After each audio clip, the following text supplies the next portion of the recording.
നമസ്കാരം. മലയാളി വാർത്ത ഇൻസൈഡിലേക്ക് സ്വാഗതം. പത്തനാപുരത്ത് ഇക്കുറി ഗണേശനോടില്ല. അത് തെളിയിക്കുന്ന വിധത്തിൽ ഇപ്പോൾ ഗണേശൻ തന്നെ അങ്ങ് പ്രവർത്തിച്ചു കാണിച്ചു. ഉമ്മൻചാണ്ടി എന്ന മനുഷ്യനെ കൊലയ്ക്കു കൊടുത്തതിൽ ഗണേശനുള്ള പങ്ക് അത് കേരളം മറക്കില്ല. അതേ ഉമ്മൻചാണ്ടിയെ ഇപ്പോൾ വീണ്ടും അപമാനിച്ചൊടുക്കാൻ ഗണേശൻ്റെ പുറപ്പാട്. തൻ്റെ അപ്പനെക്കുറിച്ച്, ഉമ്മൻചാണ്ടിയെക്കുറിച്ച് ഒരു ചരിത്ര സത്യം വിളിച്ചു പറഞ്ഞു ചാണ്ടി ഉമ്മൻ. അത് ഗണേശന് കൊണ്ടു എന്നത് ശരി തന്നെ. എന്നാൽ ഗണേശൻ്റെ മറുപടി ഉണ്ടല്ലോ, അത് അവജ്ഞയോടെ കേരളം തള്ളിക്കളയുന്നു. ഗണേഷ് കുമാർ ഉമ്മൻചാണ്ടിയോട് നെറുകേട് കാട്ടി. മരിച്ചിട്ടും ഉമ്മൻചാണ്ടി എന്ന ആ മനുഷ്യനെ വെറുതെ വിടുന്നില്ല ഗണേശൻ. ഇപ്പോഴിതാ കോൺഗ്രസ് നേതൃത്വം സടകുടഞ്ഞെഴുന്നേൽക്കുന്നു. ഏതു വിഷയങ്ങളിലും തീക്ഷ്ണമായ ഫേസ്ബുക്ക് കുറിപ്പുകളിടുന്ന ബൈജു സ്വാമിയുടെ ഒരു കുറിപ്പ് എൻ്റെ ശ്രദ്ധയിൽപ്പെട്ടു. ആ ഫേസ്ബുക്ക് കുറിപ്പിലെ മുഴുവൻ ഭാഗവും വായിക്കാൻ കഴിയില്ല. എങ്കിലും അതിലെ കുറച്ച് ഭാഗങ്ങളിങ്ങനെ: കേരള രാഷ്ട്രീയത്തിലെ എക്കാലത്തെയും ഏറ്റവും നെറികെട്ട കൂതറ ജന്തു ഏതെന്ന് ചോദിച്ചാൽ ഒരൊറ്റ ഉത്തരമേ ഉള്ളൂ, പത്തനാപുരം ഗണേശൻ. ലോകത്തുള്ള സകല ഡാഷുകളെയും മന്ത്രിമന്ദിരം മുതൽ ഉൾക്കാട്ടിലെ ഫോറസ്റ്റ് ഗസ്റ്റ് ഹൗസിൽ വരെ കൊണ്ടുപോയി നടനമാടുന്ന സിനിമാ താരം. ഈ ഡാഷിനെ മാറി മാറി വരുന്ന ഭരണത്തിൽ രണ്ട് മുന്നണികളിലും കാണാം. അതിൻ്റെ കാരണം പഴയ നായർ മാടമ്പി എന്നതും പെരുന്നയിലെ പോപ്പിൻ്റെ ചീലയലക്കുന്ന ചീലാളി എന്ന ലേബലുള്ളതുകൊണ്ടും. ഇന്നലെ ആ ഡാഷ് കേരളത്തിലെ സകല മനുഷ്യരോടും കരുണയോടെ പെരുമാറിയ ചാണ്ടി സാറിനെ കുറിച്ച് പുലഭ്യം പറയുന്നത് കേട്ടപ്പോൾ കുങ്ങികളോട് വെറുപ്പ് തോന്നി. ആ ഡാഷിന് പോയപ്പോൾ ഏതോ ഒരുത്തൻ്റെ അടികൊണ്ട് അലുമിനിയം പാത്രം ചുളുങ്ങുന്നത് പോലെ ചോരയൊലിപ്പിച്ച് നടന്നപ്പോൾ, സ്വന്തം ഭാര്യ ഡൊമസ്റ്റിക് വയലൻസിനും ദുർനടപ്പിനുമെതിരെ പോലീസ് കംപ്ലൈൻറ്റ് കൊടുത്തപ്പോൾ അവൻ അകത്തു പോകട്ടെ എന്ന് കരുതാതെ രക്ഷിച്ചെടുത്ത ചാണ്ടി സാറിനെ അപമാനിക്കുമ്പോൾ വേണ്ട രീതിയിൽ കൈകാര്യം ചെയ്യാത്ത കുങ്ങി നേതാക്കളോട് എന്തു പറയാൻ? ഒരു ചെറിയ പാർട്ടിയായ ഷിബു ബേബി ജോണിൻ്റെ RSP പോലും ഷിബുവിനെ വ്യക്തിഹത്യ ചെയ്യാൻ ഗണേശൻ നോക്കിയപ്പോൾ കൈകാര്യം ചെയ്തിരുന്നു എന്ന് ഓർക്കണം. ഈ സാമൂഹ്യ വിരുദ്ധനെക്കുറിച്ച് അവൻ്റെ അപ്പൻ പരസ്യമായി ചാനൽ അഭിമുഖത്തിൽ പറഞ്ഞത് എല്ലാവരും ഓർക്കുക. അയാളെ കരണത്തടിക്കുന്ന ഡാഷായിരുന്നു അവൻ. അപ്പോൾ ചാണ്ടി സാറിനെ ഇവൻ അപമാനിച്ചില്ലെങ്കിലേ അത്ഭുതമുള്ളൂ. സ്വന്തം തന്തയെ തല്ലി വളർന്നവൻ്റെ അന്ത്യം അവൻ്റെ പുറംപടിക്കരാറിലെ ഏതെങ്കിലും ഒരു ഡാഷിൻ്റെ അടികൊണ്ടാവും എന്നെനിക്ക് ഉറപ്പുണ്ട്. മിക്കവാറും അത് സൂര്യ തേജസ്സുള്ള അതിജീവിതയിൽ ഉണ്ടായവൻ്റെ കൈകൊണ്ടാവും. കാലവും കാലനും ധർമ്മദൈവങ്ങൾ ആണെന്നാണല്ലോ ഭാരതീയ സങ്കല്പം. അന്തരിച്ച ഉമ്മൻചാണ്ടിക്കെതിരെ ഗണേഷ് കുമാർ അവാസ്തവം പ്രചരിപ്പിക്കുന്നുവെന്നും അത് പൊറുക്കാൻ കഴിയില്ല എന്നും കോൺഗ്രസ് വ്യക്തമാക്കുന്നു. അതിനെ ശക്തമായി നേരിടാൻ കോൺഗ്രസ് നേതൃത്വം തീരുമാനമെടുത്തു.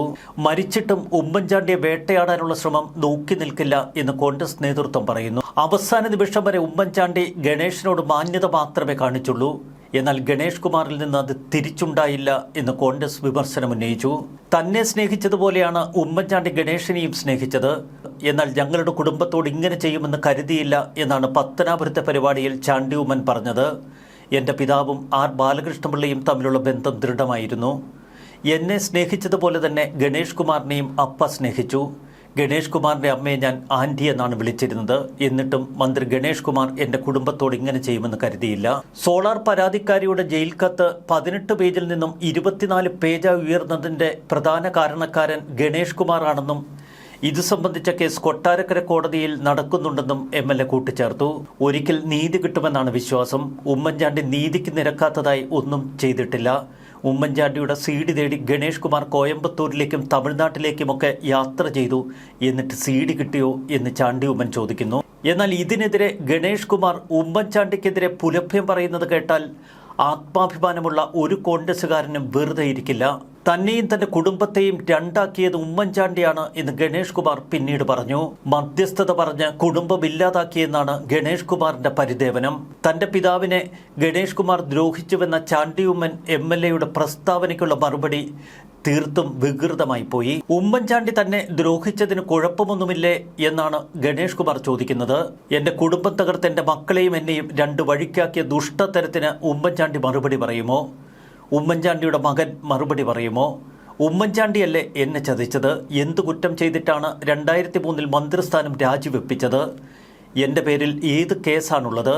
ഒരു കുടുംബ വഴക്കിൻ്റെ പേരിൽ എൻ്റെ മന്ത്രിസ്ഥാനം തെറിപ്പിച്ചു. തിരിച്ചെടുക്കാമെന്ന് പറഞ്ഞ് പറ്റിച്ചു. അത് വെറുമൊരു കുടുംബ വഴക്കായിരുന്നില്ല. ഗണേഷ് കുമാറിനെതിരെ അന്ന് ഉയർന്നു വന്നത് അതിക്രൂരമായ ഒട്ടനവധി സംഭവങ്ങളായിരുന്നു. അത് കോൺഗ്രസ് നേതൃത്വത്തിന് വ്യക്തമായി അറിയാം. മരിക്കുന്നതുവരെ മറ്റാരോടും ഇതൊന്നും വെളിപ്പെടുത്താതെ ഉമ്മൻചാണ്ടി എന്ന വലിയ മനുഷ്യൻ ഇതൊക്കെ ഹൃദയത്തിൽ പേറി. അതുകൊണ്ടാണ് ടി സിദ്ദിഖ് ഫേസ്ബുക്കിൽ ഇങ്ങനെ കുറിക്കുന്നത്. സ്വയം ശരങ്ങൾ ഏറ്റുവാങ്ങുമ്പോഴും ആരെയും വേദനിപ്പിക്കരുത് എന്ന് കരുതി ചില സത്യങ്ങൾ ആ മനുഷ്യൻ മറച്ചുവെച്ചു. അതുകൊണ്ട് മാത്രം ഇന്നും ചിലർ ദൈവദൂതനെ പോലൊരു മനുഷ്യൻ ജീവിച്ചിരിക്കുമ്പോൾ വേട്ടയാടിയിട്ട് മതിവരാതെ ചിലർ ഇപ്പോഴും എന്നും എപ്പോഴും ഉമ്മൻചാണ്ടി. ഗണേഷ് കുമാറിന് കിട്ടേണ്ടത് കിട്ടി. പ്രത്യേകിച്ച് രൂക്ഷമായ പ്രതികരണങ്ങൾ ഇപ്പോൾ കോൺഗ്രസ് നേതാക്കളുടെ പക്കൽ നിന്നുയരുമ്പോൾ താനൊരു ചതിയനാണെങ്കിൽ ഈ MLA കസേരയിലും മന്ത്രി കസേരയിലുമൊന്നും ഇരിക്കില്ലായിരുന്നുവെന്നാണ് ഗണേഷ് കുമാർ പറയുന്നത്. പറയാനിറങ്ങിയാൽ കൂടിപ്പോകും. ചാണ്ടിയുമ്മൻ നിർത്തുന്നതാണ് അദ്ദേഹത്തിന് നല്ലത്. പത്തനാപുരത്ത് വികസനമുണ്ട്, പുതുപ്പള്ളിയിൽ എന്തുണ്ട് എന്നാണ് ഗണേഷിന്റെ ചോദ്യം. ഗണേഷ് കുമാർ ഓലപ്പാമ്പ് കാട്ടി പേടിപ്പിക്കേണ്ട എന്നാണ് KC ജോസഫിന്റെ പ്രതികരണം. ഗണേശന്റെ കുഴപ്പം കൊണ്ടാണ് അന്ന് മന്ത്രിസഭയിൽ നിന്ന് അയാളെ ഒഴിവാക്കേണ്ടി വന്നത് എന്ന് KC ജോസഫ് പറയുന്നു. കേസുമായി ബന്ധപ്പെട്ടാണ് ഗണേഷിനോട് രാജിവെക്കാൻ UDF ആവശ്യപ്പെട്ടത്. ആരോപണങ്ങൾ തുടർച്ചയായി ഉണ്ടായതുകൊണ്ട് മന്ത്രിസഭയിൽ പിന്നീട് ഉൾപ്പെടുത്തിയില്ല. അതിന് ഉമ്മൻചാണ്ടിയെ പഴിച്ചിട്ട് കാര്യമില്ല. സരിത എഴുതിയ കത്തിൽ 4 പേജുകൾ ഗണേഷ് കുമാർ കൂട്ടിച്ചേർത്തു. ഈ ഭാഗത്താണ് ഉമ്മൻചാണ്ടിക്കെതിരെ പരാമർശങ്ങൾ. ആ 4 പേജുകൾ കൂടിയതിന് പിന്നിൽ ക്രിമിനൽ ഗൂഢാലോചനയുണ്ട്. ഗണേഷ് കുമാർ രാജിവെക്കണമെന്നത് ഉമ്മൻചാണ്ടിയുടെ മാത്രം തീരുമാനമായിരുന്നില്ല. UDF നിർദ്ദേശമായിരുന്നു മന്ത്രി ഗണേശൻ രാജിവെക്കുക എന്നത്. സോളാർ നായിക എഴുതിയ കത്തിനെക്കുറിച്ച് പിന്നീട് CBI അവരുടെ റിപ്പോർട്ടിലും പരാമർശം ഉൾപ്പെടുത്തിയിരുന്നു. ജയിലിൽ വെച്ചെഴുതിയ കത്തിൽ കൂട്ടിച്ചേർക്കലുകൾ നടത്തി എന്നത് കൃത്യം. പിന്നീട് ഗണേഷ് കുമാറിനൊപ്പമുള്ള പലരും പല സത്യങ്ങളും വിളിച്ചു പറഞ്ഞു. ഉമ്മൻചാണ്ടിയെ കൊടുക്കാനുള്ള ആസൂത്രണം ഗണേഷ് കൃത്യമായി നടത്തിയിരുന്നു. അപമാനിക്കാൻ ശ്രമിച്ച് ഒടുവിൽ ജീവിതത്തിന്റെ അന്ത്യകാലഘട്ടത്തിൽ അത്രയേറെ ഹൃദയം നൊന്താണ് ആ മനുഷ്യൻ ഈ ലോകത്ത് നിന്ന് കടന്നുപോയത്. എന്നിട്ടും ഉമ്മൻചാണ്ടി എന്ന വലിയ മനുഷ്യനെ ഇപ്പോഴും അപമാനിക്കാൻ ഇറങ്ങിത്തിരിച്ചിരിക്കുന്ന പത്തനാപുരത്തെ ഗണേശൻ. ഗണേശ, ഇക്കുറി അത്ര എളുപ്പമല്ല എന്ന് ജനങ്ങൾ പറയുന്നതും അതുകൊണ്ട് തന്നെ. ഇതേ ഗണേശനെക്കുറിച്ച് സ്വന്തം അപ്പനും ഭാര്യയും ഇനി സഹോദരിയും മറ്റൊരു സ്ത്രീയും പറയുന്നത് നമുക്കൊന്ന് കേൾക്കാം. ഇതൊക്കെ ചരിത്രത്തിൻ്റെ ഭാഗമാണല്ലോ. ഒപ്പം കാലം ബാക്കി വെച്ച ചില തെളിവുകൾ. ഇതിനെ എങ്ങനെ ഗണേശന് നിഷേധിക്കാൻ കഴിയും? സ്വന്തം അച്ഛനെ തള്ളിപ്പറയാൻ കഴിയുമോ ഗണേശന്? അന്ന് ബാലകൃഷ്ണപിള്ള സ്വന്തം മകനെക്കുറിച്ച് പറഞ്ഞ ആ ഭാഗം മാത്രം മതിയല്ലോ ഗണേഷ് കുമാർ ആരാണ് എന്ന് മനസ്സിലാക്കാൻ. അധപ്പതനം എന്നല്ലാതെ എന്ത് പറയാൻ? കോൺഗ്രസിന് അന്തസ്സുണ്ടെങ്കിൽ അയാളോട് MLA സ്ഥാനം രാജിവെക്കുമെന്ന് വേണം. ഞങ്ങളെ പുറത്താക്കി, ഇനി അയാൾ ഏത് കയ്യാലെ ചാടിയാലും കുഴപ്പമില്ല എന്ന് വിചാരിക്കുന്നത് ശരിയല്ലല്ലോ. അയാളെ പുറത്തു വേണം പറയൂ. ഞങ്ങളെ യൂറോപ്പിൽ കിട്ടിയ ഈ MLA സ്ഥാനം രാജിവെക്കൂ എന്ന് പറയാൻ ഒരു കോൺഗ്രസ് നേതാവിന് ധൈര്യമില്ലാണ്. എന്തോ ഒരു പേടിയുണ്ട്, എന്തോ ഒരു സാധനം ഏതാ ഉണ്ട്. 2001 ബഹുമാന്യനായ ഗണേഷ് കുമാറിനെ, അങ്ങനെ വേണമല്ലോ അദ്ദേഹത്തെ വിളിക്കാൻ, ബഹുമാന്യനായ ഗണേഷ് കുമാറിനെ രാഷ്ട്രീയത്തിൽ കൊണ്ടുവന്നത് ഞാൻ ചെയ്ത ഏറ്റവും വലിയ തെറ്റാണെന്ന് എനിക്ക് ബോധ്യമായി. ഇത് ഞങ്ങളുടെ സംസ്ഥാന കമ്മിറ്റിയുടെ ഉന്നതാധികാര സമിതി കഴിഞ്ഞപ്പോൾ ഞാൻ പറഞ്ഞല്ലോ, അത് പത്രത്തിനും TVയിലൊക്കെ വന്നല്ലോ. ഇതിനാന്ന് പറഞ്ഞാൽ സ്വയം പ്രസവിക്കണം, സിസേറിയനാകാൻ പറ്റുകയില്ല.